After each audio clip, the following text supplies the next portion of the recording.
मारल्यामुळे उपवासी राहिली तर हात लागला, विमान उड्डाण झालं, जाणून बुजून केली तर केवढं पुण्य होईल. मग दौंडी दिली. आजपासून प्रत्येक एकादशी 15 दिवसानं येणारी सगळ्यांनी करायची. परिणाम रुक्माण गदये एकादशी साधन आमुचे वंशी हरी कीर्तन. प्रस्तुत कीर्तन रूपी सेवेकरता घेतलेला अभंग भगवंताचे युगान योगीचे लाडके प्रेमी भक्त संत शिरोमणी नामदेव महाराज यांचे थोरले सुपुत्र नारायण महाराज यांचा अभंगावर बोलण्यापूर्वी थोडासा परिहार. रौप्य महोत्सवी वर्षानिमित्ताने डॉक्टर भगवान महाराज यांचा आशीर्वाद, सर्व ग्रामस्थ मंडळीचं योगदान, जगदंबा मातेच्या दरबारात जगदंबा मातेसाठी अख्खं वाघरोळी एका मायेची लेकरं होऊन एकत्रित आलं, म्हणून दृष्ट लागेल असा सोहळा या ठिकाणी संपन्न होतो. या संबंधाने पूजनीय वैष्णवदास महाराजांची देवी भागवत कथा, ज्ञानेश्वरी पारायण, कीर्तन, हरिपाठ, काकडा आणि यामध्ये ग्रामस्थांच्या वतीनं आज मला मिळालेलं कीर्तनाचं निमंत्रण म्हणून तुम्हा सर्वांच्या दर्शनाचा लाभ झाला. या संबंधाने उपस्थित संत गजानन बाबा की जय. दोन्ही मृदंगाचार्य महाराज, इकडचे नरहरी महाराज, माऊली महाराज, दोन्ही तेंडुलकर आहे, दोघालाही नमस्कार. सगळ्या महाराष्ट्राला कमी वयात माहिती झालेला आमचा गायनाचार्य भगवान बाबा, कधी आलं वेळेवर. त्यांचे सर्व सहकारी गायनाचार्य, माझ्यासोबत आलेले पाटील, सूर्यवंशी, आसबेन, अजूनही काही गायनाचार्य आहेत. छोटे छोटे साधक, त्यांना तयार करणारे त्यांचे गुरुजी, त्यांनाही मनोभावे वंदन करतो. विनेकरी महाराजांना, भालदार, चोपदार, छत्रीवाले, तुताऱ्यावाले, ललकार, सगळ्यांना नमस्कार. अतिशय सुंदर नियोजन ग्रामस्थ मंडळीने केलं म्हणून ग्रामस्थांना धन्यवाद देतो. पण त्यांच्या विनंतीला मान देऊन आपणही मायबाप श्रोते लांबून लांबून येऊन त्यांच्या कार्यक्रमाचं सौंदर्य वाढवलं. वाघरूळ ग्रामस्थांच्या वतीनं श्रोते मायबापालाही धन्यवाद देतो. विठ्ठल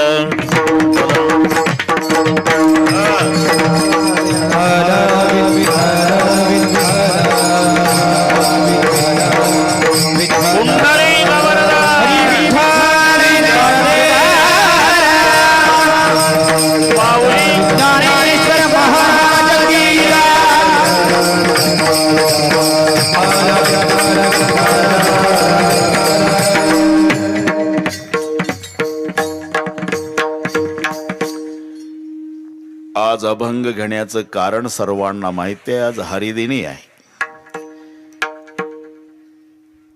अभंग नारायण महाराजांचा आहे. नारायण महाराज म्हणजे नामदेवाचे थोरले सुपुत्र. फार मोठा नामदेवरायाचा परिवार. चंद्रभागेच्या वाळवंटामध्ये जेव्हा नामदेवरायांनी ह्या गोष्टी ऐकल्या की वाल्मिकीनी 100 कोटी श्लोकाचं रामायण केलं, मी अजून एकही अभंग लिहिला नाही, वृथाम्या आयुष्य गमाविले, वाईट वाटलं. आणि चंद्रभागेतच प्रतिज्ञा केली, मी 100 कोटी अभंग लिहिणार. पांडुरंगाला कळालं. पांडुरंग आले, अरे नामा, जरा विचार करायचा असतो. 100 कोटी अभंग लिहिण्याची प्रतिज्ञा कसं शक्य आहे? वाल्मिकीला कसं शक्य झालं? तर त्याचं कारण आहे बाबा. काय? तयवेळी होती आयुष्याची वृत्ती, तयवेळी होती आयुष्याची वृत्ती, तयवेळी होती आयुष्याची वृत्ती, तयवेळी होती आयुष्याची वृत्ती. आताची अवधी थोडी आहे, आताची अवधी थोडी आहे, आताची अवधी थोडी आहे. तयवेळी होती आयुष्याची वृत्ती, होती आयुष्याची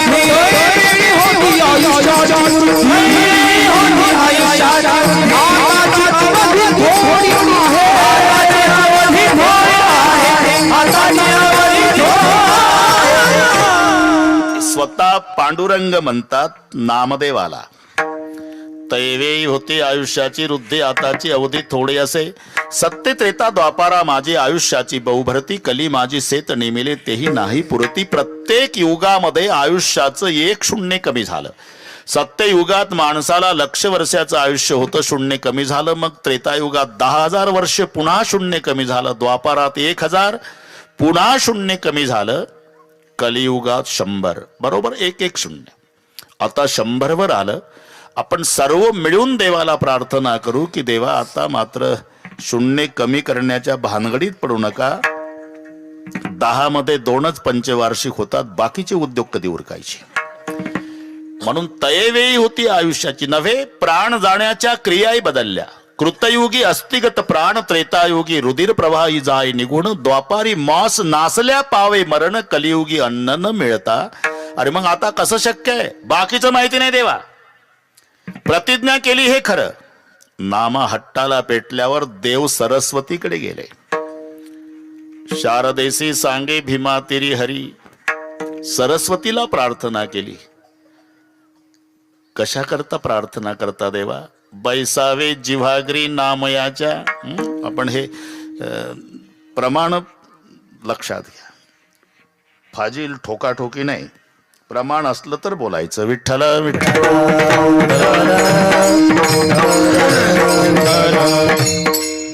माझ्या नामाच्या जीवेवर वास्तव्य करा. तो शिंप्याचा नामा, तुम्ही ब्रह्मांडाचा धणी, आणि त्याच्याकरता माझ्याकडे वशिला लावता. देवाचे डोळे भरून आले. सरस्वते, लाडका लढिवाळ नामा माझे ताणे, तयाला मजवी न कोण आहे. पा हे एक प्रमाण पा शहार येईल असं. मग नाईलाज झाला, जिवेवर निवास सरस्वतीचा, पण उरकणार नाही म्हणून एवढंही घर अभंग लिहायला बसवलं. घर म्हणजे गोदरेजचं कपाट हे नाही, घरातले सदस्य. बरं 1-2 नाही, नामदेवाचे घरी, नामदेवाचे घरी, नामदेवाचे घरी,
नामदेवाचे घरी 14 जण स्मरती हरी, चौघे पुत्र चौघ्या सुना नित्य स्मरती नारायणा. नाव मी सांगतो, हिशोब तुम्ही करा.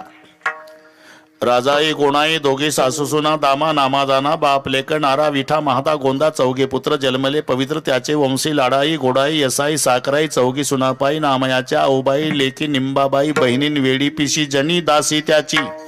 एवढा परिवार. राजाई गोणाई दोघी सासू सुना, किती झाले? 4 नाही गजानन बाबा, 2च. तुम्ही नात्याचे 2 धरता, नाव 2 धरता, 28 होईल ना हिशोब. नीट ऐका. राजाई गोणाई नाव झाली, पण दोघी सासू सुना कोण होत्या? बस म्हणजे 2च. आता गणित कळेल तुम्हाला. राजाई गोणाई दोघी सासू सुना, आणि दामा नामा जाना बापलेक, 2 न 2 4. नारा विठा महादा गोंदा, चौघे पुत्र जन्मले पवित्र त्याचे वंशी, 4 न 4 8. चौघाची लग्न झाले. लाडाई गोडाई यसाई साकराई. सुनाची नावं लक्षात राहील का? लाडाई गोडाई यसाई साकराई, चौघी सुनापाई नामयाच्या. 8 न 4. 12, आऊबाई लेकी निंबाबाई बहिणी 12 आणि 2 14, आणि ही दासी जनी 15वी आहे, वेडी पिशी जनी दासी त्याची. आणि ही जनाबाई सह सगळे अभंग लिहायला बसले. प्रत्येकाने अभंग केले. 54 कोटी अभंग प्रत्येकसे कवित्व ते 7 नामयाचे. लाडाई गोडाई असाई साखराई 2.5 कोटी पायी केली त्याने. एकट्या जणाईनं 12.5 कोटी जणाईची वाणी. 12.5 कोटी जणाई 12.5 कोटी जणाईची.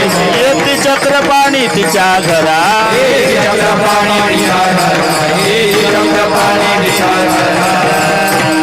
मला माहित आहे तुम्हाला पाठ नाही, पण नारे नारे म्हणत जा, काही पकडत नाही. 12.5 कोटी जणाईची वाणी येते चक्रपाणी तिच्या घरा. 54 कोटी अभंग प्रत्यक्ष कवित्व ते 7 नामयाचे. 1 लक्ष अभंग रुक्माईने केले. सगळ्यांनी अभंग लिहिले. त्याच्यात 1.5 कोटी अभंग नारोबाचे कवित्व, म्हणजे संत नामदेवाचा थोरला पुत्र त्यांचा हा अभंग. म्हणून 5 मिनिट घेतले आपले. विठ्ठल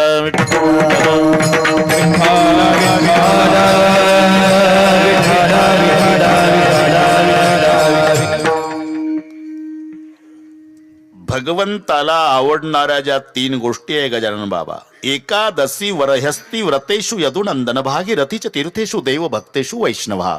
भगवान सांगतात मला भक्तामध्ये वैष्णव आवडतो, तीर्थामध्ये गंगा आवडती, आणि व्रतामध्ये एकादशी आवडती. प्रिय भगवंतासी कोटी गुणे. प्रिय भगवंतासी कोटी गुणे.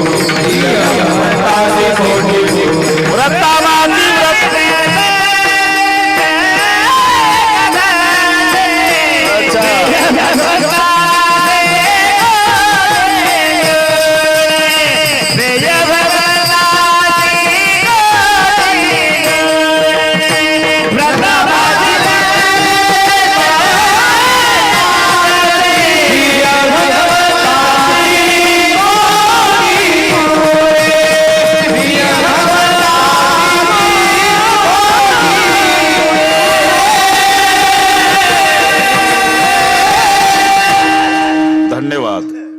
पाठ असल्याबद्दल धन्यवाद. नाही तर भगवान बाबा नाही जमत ते. व्रता माझी व्रत श्रेष्ठ एकादशी. प्रिय भगवंतासी कोटी गुणे. व्रतांच्या मध्ये एकादशी, तीर्थाच्या मध्ये गंगा, आणि भक्ताच्या मध्ये वैष्णव. भगवान म्हणतात मला हे 3 आवडतात. एकादशी वरहस्ती व्रतेषु यदुनंदन भागीरथीच तीर्थेषु देव भक्तेषु वैष्णवः. आणि एकादशी हे कशाला म्हणतात माहिती नव्हतं. मग राजा रुक्माण गदाचा बगीचा होता. हे एक तुम्ही पहा, हे शब्द ठरलेले आहेत, ते त्यालाच जोडावे लागतात, दुसरं नाही चालत. लोकमान्य बाळ गंगाधर टिळक, महात्मा मोहनदास करमचंद गांधी, दलितांचे कैवारी डॉक्टर बाबासाहेब आंबेडकर, छत्रपती शिवाजी महाराज, धर्मवीर संभाजी राजे. हे दुसरं नाही, वेल्डिंग तेच लागणार, दुसरं नाही चालत.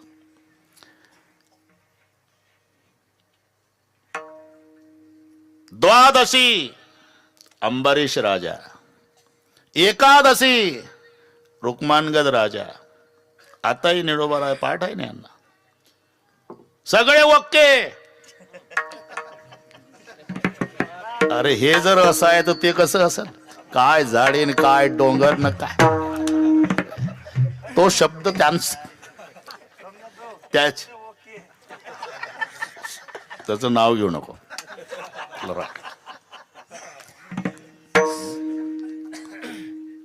सोमनाथ तिकडे भेटला पाहिजे.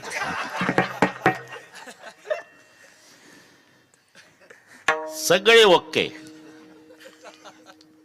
तो शब्द त्यालाच, नाही तर काही ओके आधी नव्हता का? अरे किती दिवसाचा ओके आहे, पण तो ओकेला महत्व देणारा शहाजी बापू आला ना. सगळे ओके, काय झाडीन काय डोंगर काय का असे ना, पण सगळे ओके आलं ना तिथं. मी पुन्हा येईल. अरे हे कीर्तन चांगलं पाठ आहे तुम्हाला. हे जसे शब्द आहे ना तसं परमार्थात. द्वादशी अंबरीश राजा, एकादशी रुक्मांगद राजा. पण तेही महत्व त्यांना माहिती नव्हतं. त्यांची बाग होती फुलाची, रोज फुलाची चोरी होत होती. शोकारी ठेवले, प्रहारे करी, पण चोर सापडे ना. एक दिवस पळतच आले सेवक. चोर सापडले सरकार. कसे पकडले रे? पकडले नाही, सापडले. म्हणजे कुठले होते? इथले नव्हते. देवाच्या राजाचे, इंद्राचे नोकर. त्यांच्या विमानाने यायचे, वरच्यावर फुलं तोडून न्यायचे. मग कसं काय पकडले? पकडले नाही व सापडले. का? विमान बंद पडलं. असं झालं का? आता राजा रुक्माण गदाला वाईट वाटलं नाही. फुलं चोरीला जातात त्याचं वाईट वाटलं नाही, पण पठ्ठ्याच्या बगीच्यातले फुलं इंद्रानं चोरावे याचा आनंद झाला. लक्षात घ्या. तिथपर्यंत आले रुक्माण राजे. ते लटलट कापत होते. नोकर, आमच्या मालकाला, देवाच्या राजाला, इंद्राला तुमची फुलं खूप आवडायची, आम्ही रोजच्या रोज तोडून न्यायचा. विमान बंद पडल्यामुळे आता नाईलाज आहे. राजे म्हणाले, मग ज्या कारखान्यात तयार झालं तिथे स्पेअर पार्ट, मेकॅनिक तिथे मिळतील. नाही, एक उपाय आहे राजे. आज एकादशी आहे. जर कोणी उपवासी असेल तुमच्या नगरात, हात लावला की विमान उड्डाण होतं. आता दुपारचे 2 वाजले होते. नरहरी उपीट खाऊन जेवून तयार होते लोक. राजाला दौंडी द्यावी लागली. जो कोणी आज उपवासी असेल त्याच्या हाताचा स्पर्श झाला विमानाला तर विमान उड्डाण होणार आहे. विमान उड्डाण झालं म्हणजे राजा रुक्मांगद त्याला 5 गाव बक्षीस देणार आहे. दौंडीवाले कोणीच उपवासी नाही गजानन बाबा, पण जे का झोपडपट्टी पडून दौंडी चालली होती. एक म्हातारी कानात फेल होती, झोपड्या पुढे बसली होती उन्हात. तिला वाटलं काही वाचतंय, म्हणजे काही योजना असेल गरिबासाठी. असं केलं. त्यांना वाटलं हे उपाशी आहे. उपवासी आहे का आजीबाई? कशाची ही दौंडी? जो उपवासी असेल त्याच्या हातानं विमान उड्डाण होणार आहे. मग राजा 5 गाव बक्षीस देणार आहे. म्हातारी तर उभीच झाली. तुम्ही उपवासी आहे का आजीबाई? नाही. मग सून उपवासी आहे माझी, झोपड्यात आहे. तिने एकादशी केली का? नाही. मग लेकानं हाणलं सकाळी. मी हे नीट आहे का एकादशी? सेवक म्हणाले, चला विमानाला हात लावायला. नाही येणार. म्हातारीनं मध्यस्थी केली आणि सल्ला दिली, दादा हे एवढी नीट असती तर सकाळी हाणली असती का लेकानं? आता हे कशी येईल? आहे उपाय आहे. माझा लेख ऊस तोडणीला गेला अमकाच्या ऊसात, त्याला आणा, आपोआप येते ती. सेवक तिथं आले. काय बसला ऊस तोडत रे लेका? तुझं भाग्य उदयाला आलं. तुझी बायको उपवाशी आहे, तिनं जर हात लावला विमान उड्डाण. 5 गाव बक्षीस तुला. त्याच्या आनंदाला पारावार नाही, निरोबार आहे. पण त्याला माहिती होतं आपली एकादशी कशी आहे. त्यानं वल्ल दांडकं घेतलं शेवरीचं तिथेच एकादशीसाठी, डोक्या एवढं उंच आलं ते. चला नाही येणार, नाही येणार. जसं दांडकं उगारलं एकादशी स्टँडअप, चाल पुढं. माग दांडकन पुढं एकादशी. विमानापर्यंत राजाच्या डोळ्याला धारा लागल्या आनंदाश्रूच्या. बापरे, काय माऊली पुण्यवान, माझ्या नगरामध्ये लाज राखली. हे पुण्यवान सकाळी हाणलेली. नीट ऐका. हात लाव विमानाला. नाही लावणार. जे दांडकं उगारलं, घाबरली, दोन्ही हात लागले. गेलं विमान. पाहता काय नरई भाऊ, गेलं विमान. राजाच्या आनंदाला पारावार नाही. बापरे, माझी कीर्ती स्वर्गात जाईल की रुक्मांगद राजाच्या नगरामध्ये एवढे पुण्यवान लोक आहे की हात लावला विमान उड्डाण झालं. मग निळोबाराय यांची मिरवणूक ठरली बरं का भगवान बाबा. मिरवणूक ठरवली 3.5 किलोमीटर लांब. राजानं नियोजन केलं म्हटल्यावर हत्तीन, घोडेन, भालदार, जोबदार, ढोल, तासे, लेझिम, दिंड्यान, बस. मध्ये राजाचा रथ आणि पुढे यांचा. 3.5 किलोमीटर लांबीची. बरं, एकटीला कसं बसवा?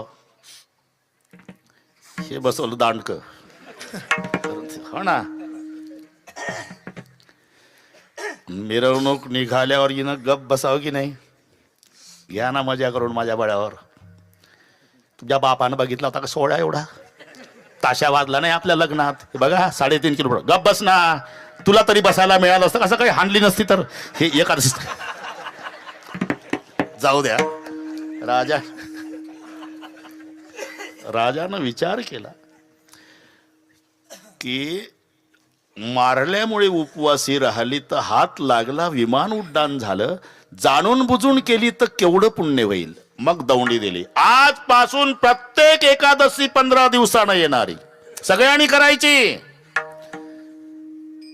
परिणाम रुक्माण गद एकादशी.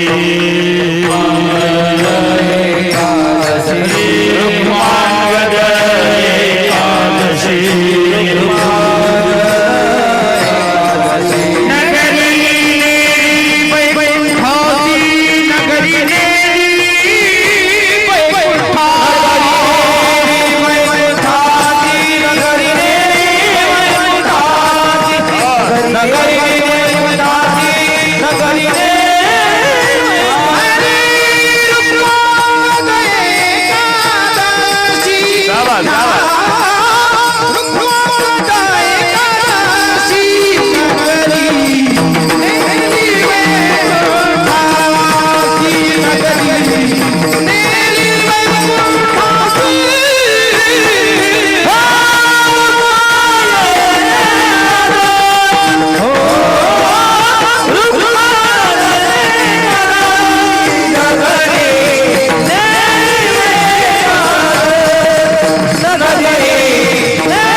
एकादशी व्रत केवळ वैकुंठीचा पंथ. पुरावा रुक्माण गद एकादशी. नगरी नेली वैकुंठासी, त्याने नेला सारा गाव. आपण एकट तरी जावं. एवढं सामर्थ्य या व्रतात असल्यामुळे नारायण महाराज स्वाभिमानानं छातीला हात लावून सांगतात,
सामर्थ्य या व्रतात असल्यामुळे छातीला हात लावून स्वाभिमानानं सांगतायत, आम्हा व्रत एकादशी. आज हरिदिनी आहे आणि एकादशी ही 3 दिवसाचं व्रत आहे. बरं का, निळवार आहे. दशमीला सुरू होते, द्वादशीला संपते.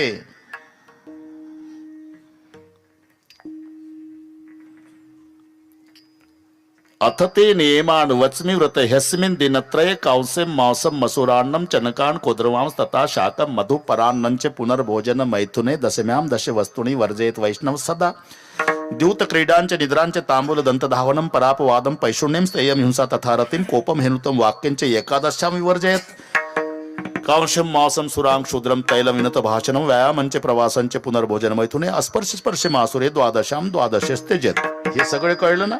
हो म्हणत जा बस. आता ते नियमान वच्मी व्रत ह्यस्मिन दिनत्रय 3 दिवसाचं द्वादशीला संपत आणि दशमीला सुरू होतं. दशमी व्रताचा प्रारंभ दशमी व्रताचा प्रारंभ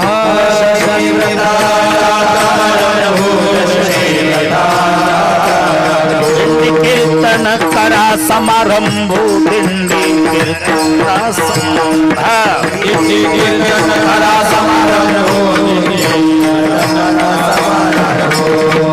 देने तो स्वयंभू देने तो स्वयंभू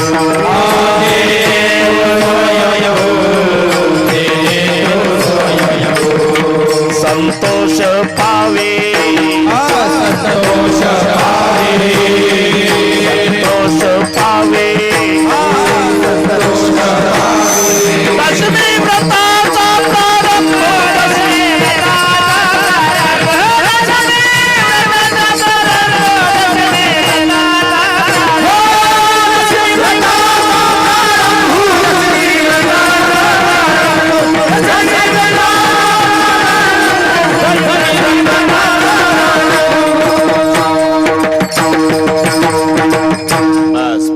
नसल्यामुळे कोणी डबल म्हटलं नाही.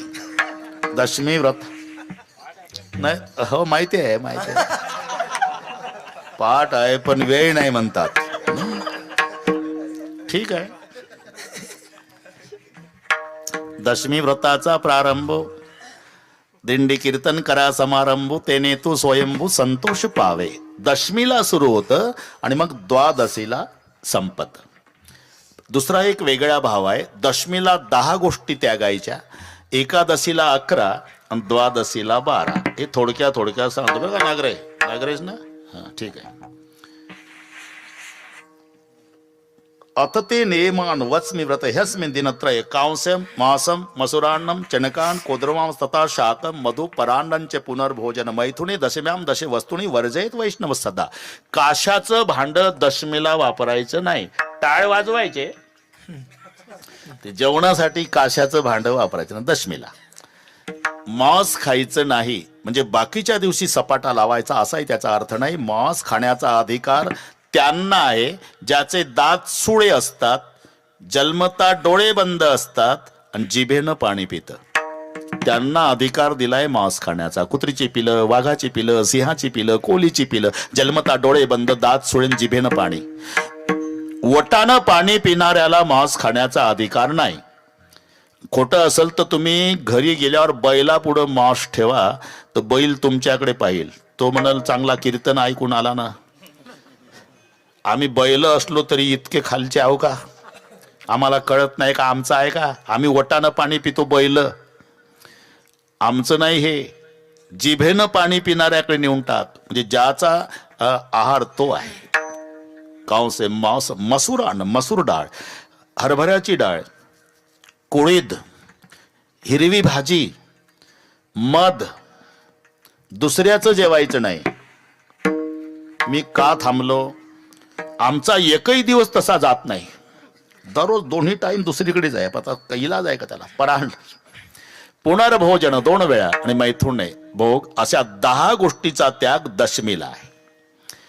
एकादशीला 11 द्यूत क्रीडांचे निद्रांचे तांबूल दंतधावनम परापवादम पैशून्यम स्थेयम हिंसा तथा रतिम कोपम हेनुतम वाक्यांचे एकादशांवी वर्जयेत. ह्या 11 एकादशीला. पहिलं द्यूत क्रीडांचे जुगार खेळायचा नाही एकादशीला. आमचे संत म्हणतात वाटोळे करायचं असेल तर खेळा, काही अडकत नाही आहे ना. प्रमाण अरे हे देह व्यर्थ जावे, अरे हे देह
एकादशी व्रत केवळ वैकुंठीचा पंथ. पुरावा रुक्माण गद एकादशी नगरी नेली वैकुंठासी, त्याने नेला सारा गाव. आपण एकटं तरी जावं. एवढं सामर्थ्य या व्रतात असल्यामुळे नारायण महाराज स्वाभिमानानं छातीला हात लावून सांगतात,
सामर्थ्य या व्रतात असल्यामुळे छातीला हात लावून स्वाभिमानानं सांगतायत, आम्हा व्रत एकादशी.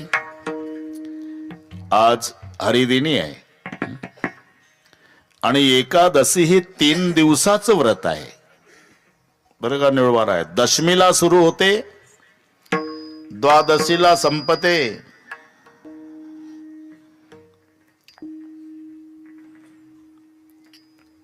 अथ ते नियमान वच्मि व्रत ह्यस्मिन् दिनत्रये कांस्यं मांसं मसूरान्नं चनकान् कुद्रवांस तथा शाकं मधुपरान्नं च पुनर्भोजन मैथुने दशम्यां दश वस्तूनि वर्जयेत् वैष्णव सदा.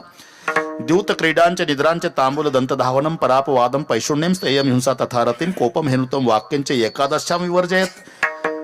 कांशं मांसं सुरां क्षुद्रं तैलं विनत भाषणं व्यायामंच प्रवासंच पुनर्भोजन मैथुने अस्पर्श स्पर्श मासुरे द्वादशां द्वादशस्त्यजेत. हे सगळे कळलं ना? हो म्हणत जा बस. आता ते नियमान वच्मि व्रत ह्यस्मिन् दिनत्रय 3 दिवसाचं, द्वादशीला संपत आणि दशमीला सुरू होत. दशमी व्रताचा प्रारंभ, दशमी व्रताचा प्रारंभ,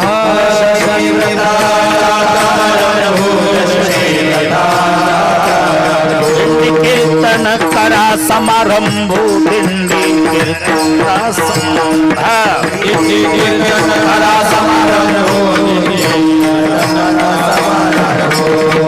देने तो स्वयंभू, देने तो स्वयंभू,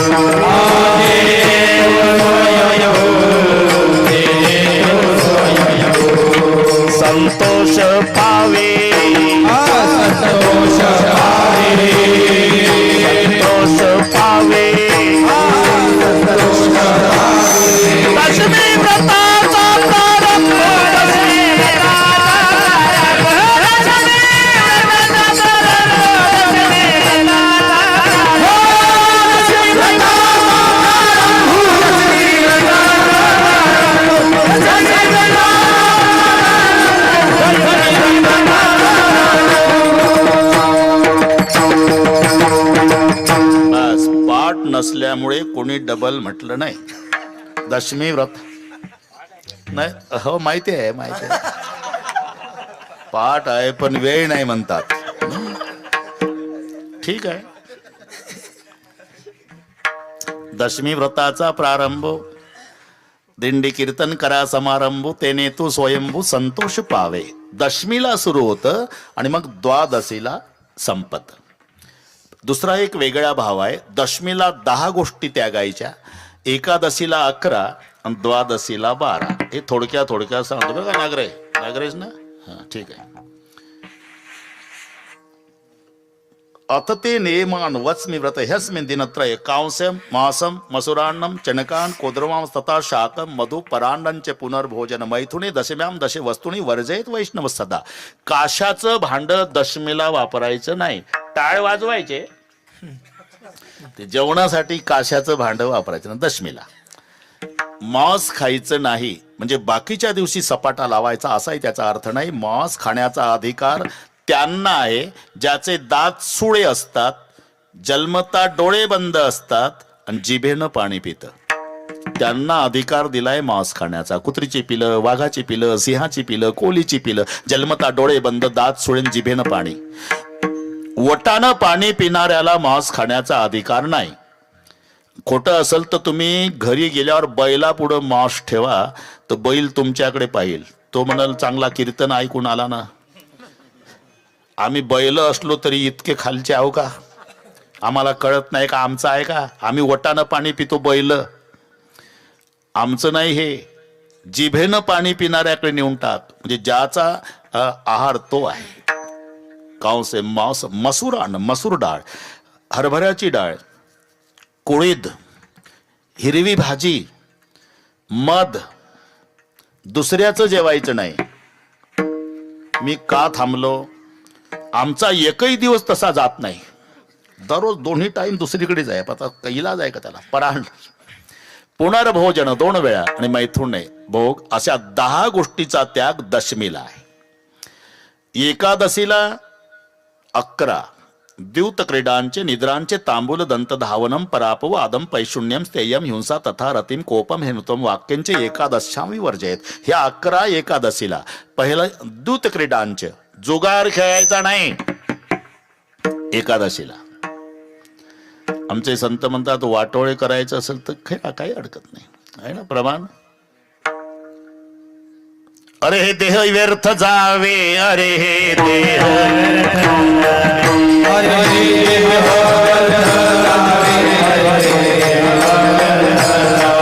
ऐसे जरी तुझ व्हावे, जरी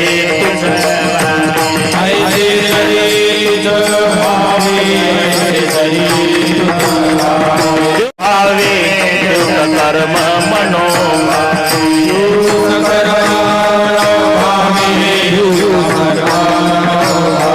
सारी पाठ खेळावा,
भगवान बुवा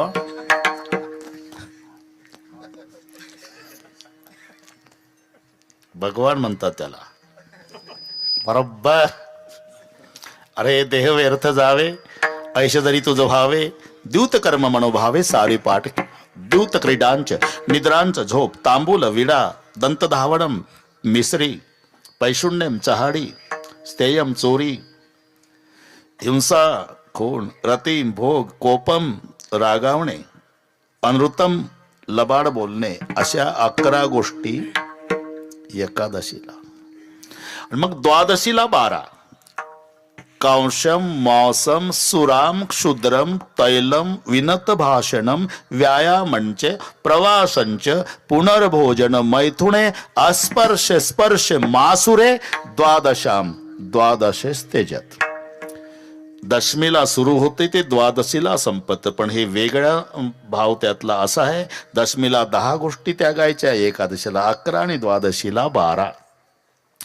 अशा पद्धतीची ही एकादशीचं व्रत. छातीला हात लावून महाराज सांगतात, जया असे मोक्षाची चाड, तेने नाना साधने कबाड, सांडून या व्रत दृढ एकादशी करावी.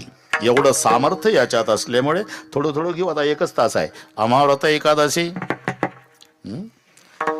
देव केशव तीर्थ तुळसी. नुसता देव नाही, त्याला केशव जोडला.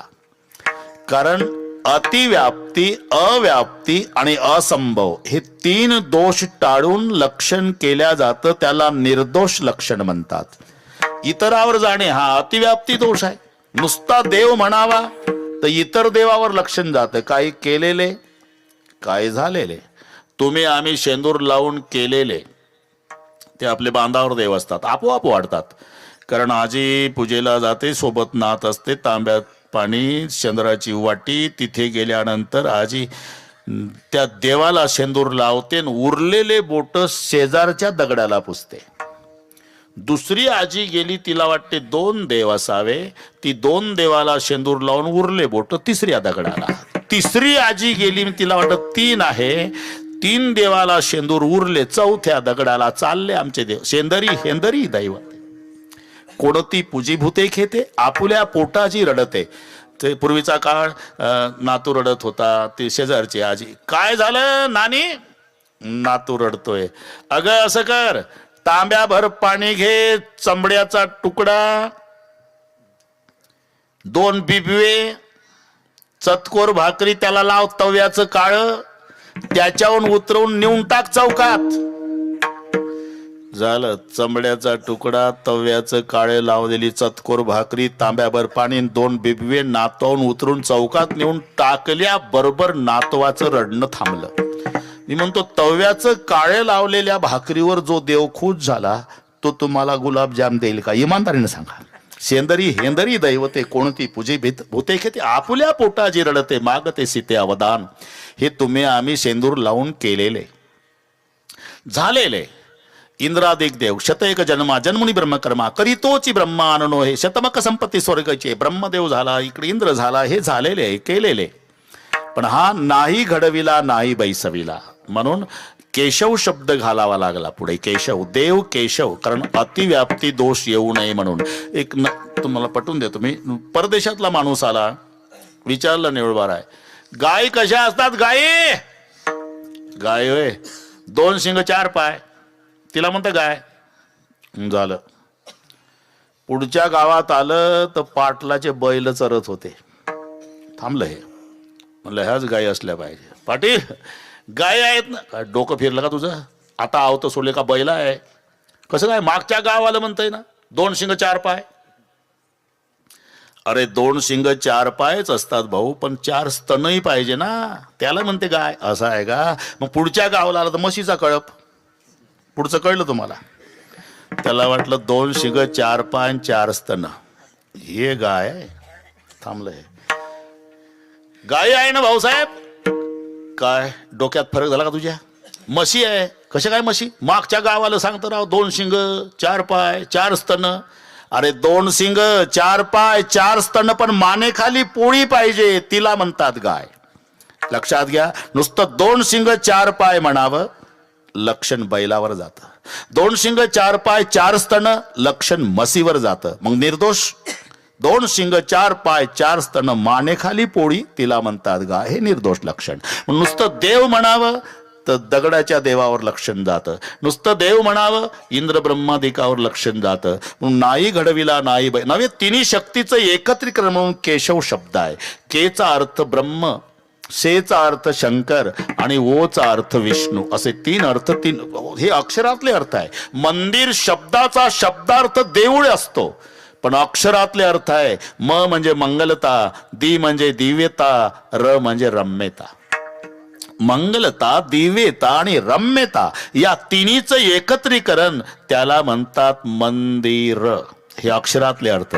तसं के म्हणजे ब्रह्म, शे म्हणजे शंकर आणि ओ म्हणजे विष्णू. ब्रह्मदेव म्हणजे उत्पत्ती, शंकर म्हणजे संहार, विष्णू म्हणजे पालन. उत्पत्ती, पालन, संहार या तिन्ही शक्तीचं एकत्रीकरण त्याला म्हणतात केशव. केशव किंवा दुसरं हे शब्दशः पुन्हा त्या प्रत्येक नावाचे अर्थ दिलेले आहे.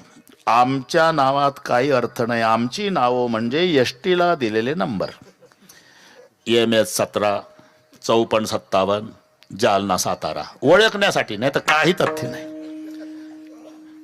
नाव वाघमारे, उंदीर पाहून घरात शिरे. कुठे चालले? वाघमारे. उंदीर बघितला हायवेला, वाघमारे गावात. नाव शांताबाई, भांडणा वाचून करमत नाही, बाई शांत नाव, पण रोज भांडण.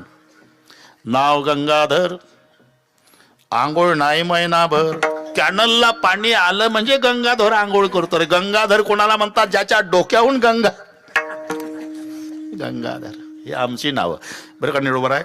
एकाचं नाव ठणठण पाल होतं. 2 मिनिटं सांगतो. ठणठण पाल, ते लोक चिडवाय त्याला, ठणठण पाल ठणठण पाल. मला नावच बदलतो. गाव सोडलं त्यानं आणि निघाला.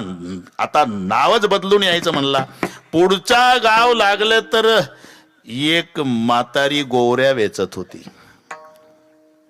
ठणठण पालनं विचारलं, काय करता मावशी? गोवऱ्या वेचती बाबा. का बरं? अरे कोणी नाही, मला 10 वर्षाची होती, आता 80ची झाली, गोवऱ्या वेचते, त्याच्यावर विकून उपजीविका. नाव काय तुमचं? लक्ष्मी. ठणठण पाल तर तिथं थंडागार झाला. म्हणजे साक्षात लक्ष्मी. 70 वर्ष झाले गोवऱ्या वेचते. पुढच्या गावाला बरं का निडो, एक 90चा म्हातारा भिक्षा मागत होता. माधुकरी विचारलं, काय आजोबा काय करता? ते पीठ मागतो. कधीपासून? जन्म गेला. नाव आपलं? धनपाल. तिथं थांबला ठणठणपाल. मी तिथंच होतो म्हणून सांगतो. म्हणलं काय लक्ष्मी गोवऱ्या वेचती, धनपाल म्हणला जन्मभर पीठ मागतोय. बरं पुढचं गाव लागलं नागरे साहेब. प्रेत यात्रा निघाली. मोठा माणूस मेला होता. किलोमीटर यात्रा होती. पांढऱ्या कपड्यात गुंडाळलेलं, चौघाणी घेतलेलं, खांद्यावर रडत चालले काही. आणि ठणठण पालनं विचारलं, काय आहे हे? हे 26 जानेवारीची मिरवणूक आहे का बैमाना, तुला माहित नाही? अरे अरे प्रेत यात्रा आहे. म्हणजे ते मेलं ना पांढऱ्या कपड्यातलं. मेलं. नाव काय होतं? अमरपाल. थांबला ठणठणपाल. त्यानं विचार केला की नाव आपलंच बरं आहे का? लक्ष्मी तो कंडा बीनत है. गोवऱ्याला कंडा म्हणतात हिंदीमध्ये. आता काही ठोकून दिलं तर लक्ष्मी गोयऱ्या याचे. अरे मराठीतच बोलणं भाऊ, कशाला मग हिंदीचं वाटोळे करतो. बीनत है लक्ष्मी तो कंडा बीनत है, घर घर मागे धनपाल, अमरपाल थे सो भी मर गए, अरे मैं भी अच्छा ठणठणपाल. विठ्ठल.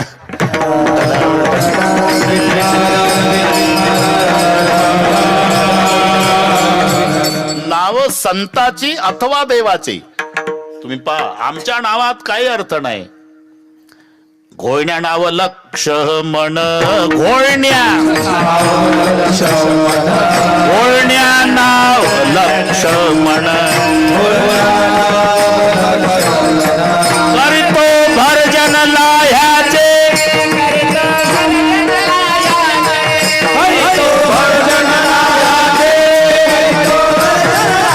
आवाज आवाज.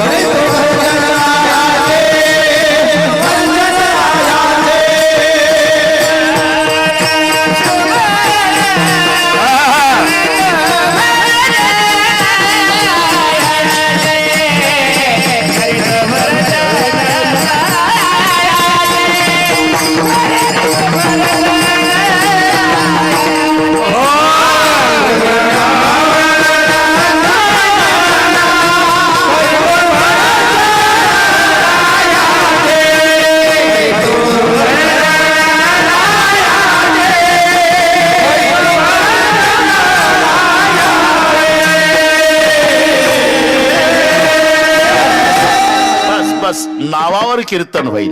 लुगड्या नाव चंद्रकळा परी तो काळा रंगवरी. निळा म्हणे घुसळती रवी तेन दावी प्रकाश.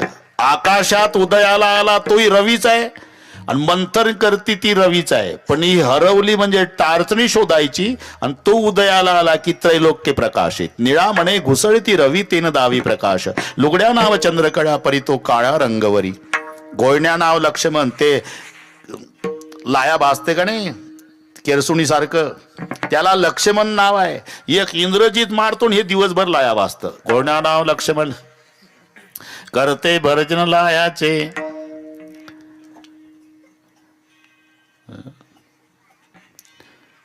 यांना पाठ आहे पण ते म्हणत नाही.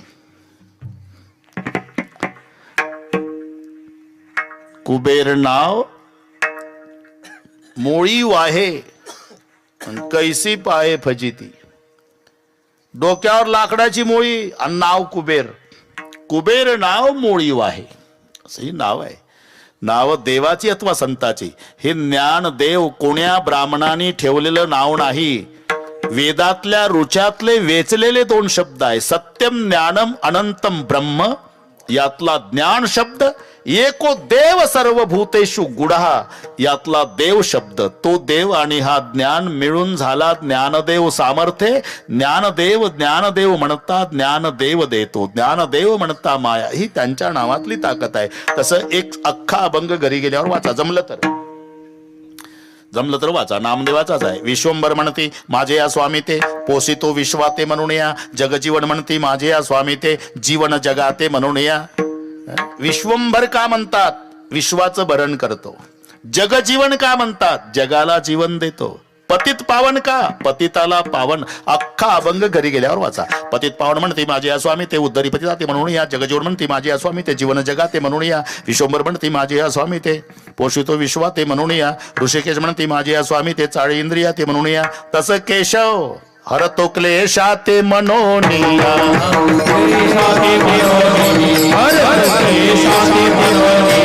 केशव म्हणती माझी या स्वामी ते.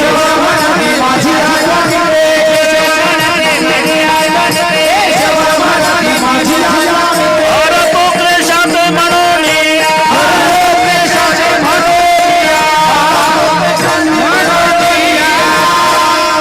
अमाव्रत एकादशी. पण पुढे देव केशव त्याच्या पुढे एक शब्द आहे तीर्थ तुळसी. तुळशीचं तीर्थ आपल्या धर्मात पवित्र मानलेलं आहे. जर कोणी हिंदू धर्मात मरण पावलं तर त्याच्या तोंडामध्ये तुळशीचं पान. जन्मभर जरी कोंबड्या खाल्ल्या असल्या तरी माणसं म्हणतात पवित्र. असं म्हणताय कोणी कोंबडीचं पग घाला तोंडात? नाही. तुळशीचं पान.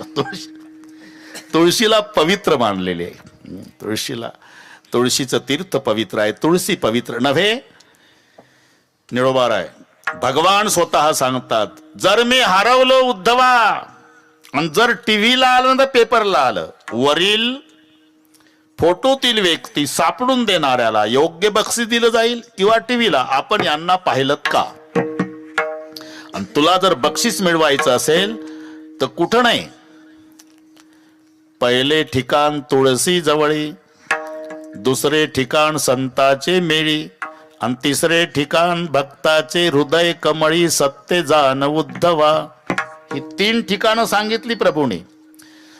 तिथं नाही सापडलं तर मग तिथं नाही सापडलं तर तिथं शेवटी. पण पहिले ठिकाण तुळशी जवळ. तुळस वंदावी माऊली. तुळस वंदावी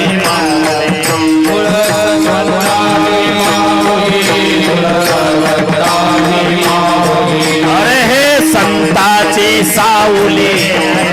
संताची सावली.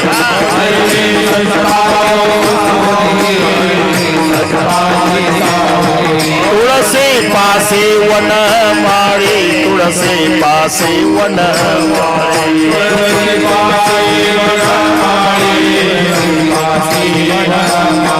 सदा तिष्ठत असे. सदा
गजानन महाराज तुम्ही लिहिलं हे, पण हा अभंग एकनाथ महाराजचा आहे, ना तर पहांग तुकोबारायचा गाथा दिवसभर. आता ठोकाठाक्यात चालू आहे ना. अभंग ज्ञानोबा राहायचा असला की काय तुकोबाराय गोड सांगतात म्हणते इथे, आणि त्याच्याही तारखा मिळत नाही. भाऊ काय चाललंय, कठीण आहे. वाचन नाही, अभ्यास नाही. याचं कॅसेट थोडंसं पाठ करायचं, त्याचं करायचं, त्याचं, याला तुकड्यावरची पंगत म्हणतात. सगळे तुकडे गोळा करायची आणि घालायची पंगत. अरे भरपूर पाठांतर करा, मग कीर्तन करताना समुद्रात पोहल्यासारखा आनंद होतो. उगाच काय भागवा भागवी. हे नाथांचा अभंग आहे. तुळस वंदावी माऊली, अरे हे संताची सावली, तुळसी पासी वन माळी सदा तिष्ठ. एवढी पवित्र, एवढी. आता एक आमच्या वारकरी मंडळीला पाठ आहे, अतिप्रिय आवडे तुळशी बुक्का. सगळ्यांना पाठ आहे. मग आता मी असं विचारतो, अतिप्रिय आवडे तुळशी बुक्का.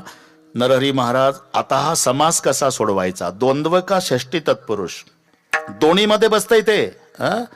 द्वंद्व समास सगळ्यात सोपा समास व्याकरणामध्ये. ज्या समासाची दोन्ही पदे प्रधान असतात त्याला द्वंद्व समास म्हणतात. शत्रू मित्र, खरं खोटं, पाप पुण्य, भीमार्जुन कृष्णार्जुन, घरी गेल्यावर वाचून घ्या.